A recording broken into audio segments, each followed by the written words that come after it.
क्या मोदी को हराना नामुमकिन हो चला है?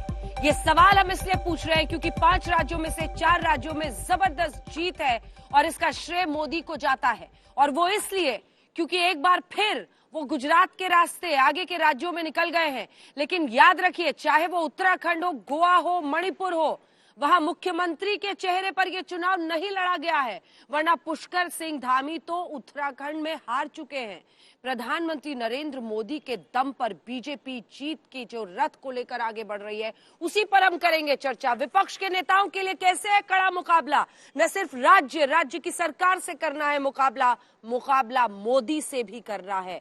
हर राज्य में, हर चुनाव में 2022 से क्या 2024 की तस्वीर दिख रही है। इन सब पर चर्चा करेंगे, लेकिन पहले ये रिपोर्ट।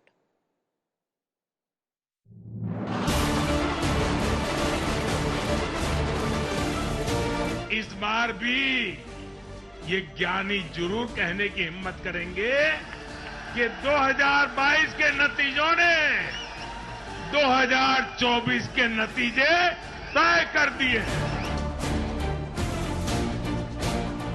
मोदी रथ न रुका है, न रुकने देंगे प्रधानमंत्री मोदी। जीत में बड़ी ताकत होती है। पहिया मुड़ गया है गुजरात के चुनावों की तरफ। लोहा गर्म है और मोदी मैजिक बिखेरने अपने होम ग्राउंड पहुंच गए प्रधानमंत्री नरेंद्र मोदी।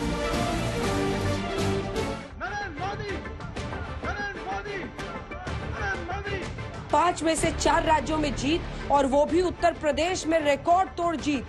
मोदी का करिश्मा चारों बीजेपी शासित राज्यों में न सिर्फ बरकरार है, बल्कि उत्तराखंड में तो मुख्यमंत्री पुष्कर सिंह धामी हार गए, लेकिन बीजेपी मोदी के नाम पर जीत गई। वहीं गोवा में मुख्यमंत्री प्रमोद सावंत तो 666 वोटों से जीत गए, लेकिन दोनों उप मुख्यमंत्री हार गए। भाई और बहनों, इस बार की होली 10 मार्च से ही शुरू हो जाएगी।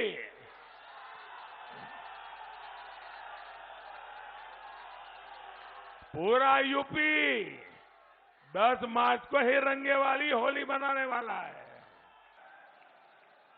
पहली होली 10 मार्च को भाजपा की बम्पर जीत के साथ मनाई जाएगी।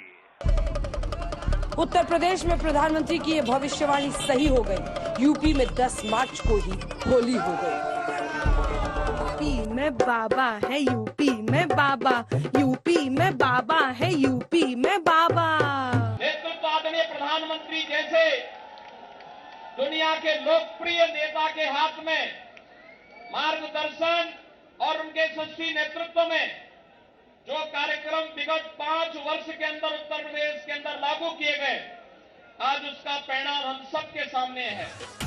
जीत गया बाबा बुलडोजर वाला, हो गया दुश्मनों का मुंह काला। जीत गया कार्यकर्ताओं का उत्साह और बुलडोजर बाबा का दमखम। बुलडोजर आ गया, कल से शुरू हो जाएगा। के लिए हमारा बुलडोजर जरा माफियाओं को, मुख्तार और आजम की काली कातूतों की कमाई में बाबा का चर्च बुलडोजर आया है। बुलडोजर बाबा ने विपक्ष को समतल कर दिया और ब्रांड मोदी योगी पर उत्तर प्रदेश ने मुहर लगा दी। ये प्रधानमंत्री मोदी की ही रणनीति थी कि हर कदम पर उन्होंने योगी के लिए प्रशंसा भरे ऐसे बोल गढ़े कि मोदी समर्थकों ने योगी की जीत सुनिश्चित कर दी। आज पूरे यूपी की जनता कह रही है, यूपी प्लस योगी बहुत है उपयोगी।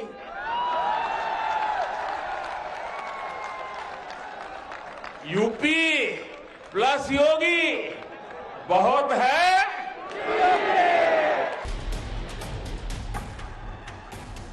अब इस करिश्मे के आगे विपक्ष बेबस है और धुर विरोधी भी आज कह रहे हैं कि प्रधानमंत्री मोदी ने उत्तर प्रदेश में एंटी इनकम्बेंसी की थ्योरी को ही पलट दिया। उत्तर प्रदेश में पीएम मोदी ने कुल 12 वर्चुअल और 32 फिजिकल रैलियां और रोड शो करके कुल 193 सीटों को कवर किया। चुनावों की बागडोर तमाम राज्यों में पीएम के हाथों में थी। वो ताबड़तोड़ एक दिन में 3 चुनावी कार्यक्रमों में भाग लेते और जनता से सीधा संपर्क साधते। ये मोदी मैजिक का ही नतीजा है कि कोरोना, किसान आंदोलन, महंगाई, बेरोजगारी जैसे मुद्दों को पीएम मोदी के मैजिक ने पीछे धकेल दिया और यूपी में इतने प्रचंड बहुमत के साथ दोबारा से योगी की सत्ता स्थापित हो गई। हालांकि अखिलेश यादव ने 2017 के चुनावों से इस बार बेहतर प्रदर्शन किया है। बीजेपी को 2017 में 312 सीटों पर जीत मिली थी, जबकि इस बार उसने 255 सीटों पर कब्जा किया। सीटें घट गई, लेकिन पार्टी के वोट शेयर में बढ़ोतरी हुई। पिछले साल बीजेपी को 39.6% वोट हासिल हुए थे, जबकि इस बार बीजेपी को 41.6% वोट मिले।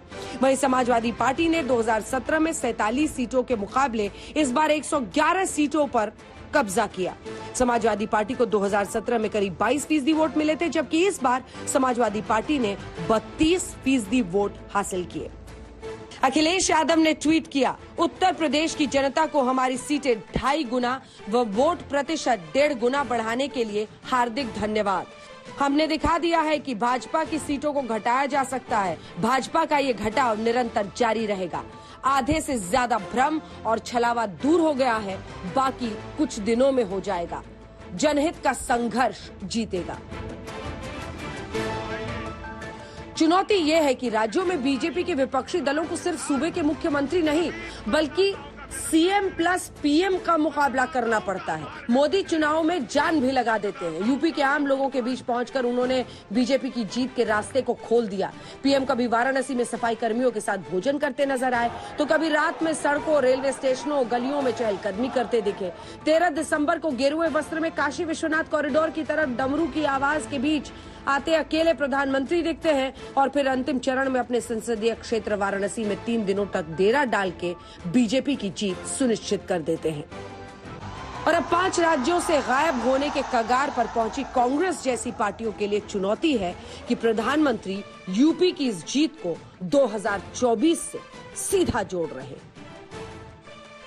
वहीं पंजाब फतह करने वाली आम आदमी पार्टी अब 2024 में मोदी के खिलाफ सबसे बड़ी विपक्षी पार्टी का दम भर रही है। आज केजरीवाल मॉडल ऑफ गवर्नेंस इन दिल्ली की बात हुई, अब धीरे धीरे आके Kejriwal model of governance Delhi and Punjab की बात होगी और यही केजरीवाल मॉडल ऑफ गवर्नेंस अब देश में विकल्प बनेगा। इन चुनावों ने कई बातें साफ कर दी। कांग्रेस सिमट रही है, एक और राज्य उसके हाथ से निकल गया। उत्तराखंड, गोवा और मणिपुर में बीजेपी से सीधी टक्कर में कांग्रेस पूरी तरह से हार गई। उत्तराखंड जैसे राज्य में जहां हर 5 साल में सरकार पलटती है, वहां भी कांग्रेस चूक गई। पंजाब में जहां बीजेपी मुकाबले में नहीं थी, वहां जनता ने आम आदमी पार्टी को दिल्ली के बाहर पैर पसारने का मौका दे दिया। आम आदमी पार्टी अब एक नेशनल पार्टी के तौर पर देश में अपना विस्तार करेगी। लेकिन ये तय है कि विपक्ष को हर राज्य में राज्य सरकार के साथ साथ मुकाबला मोदी का करना होगा। आज तक ब्यूरो।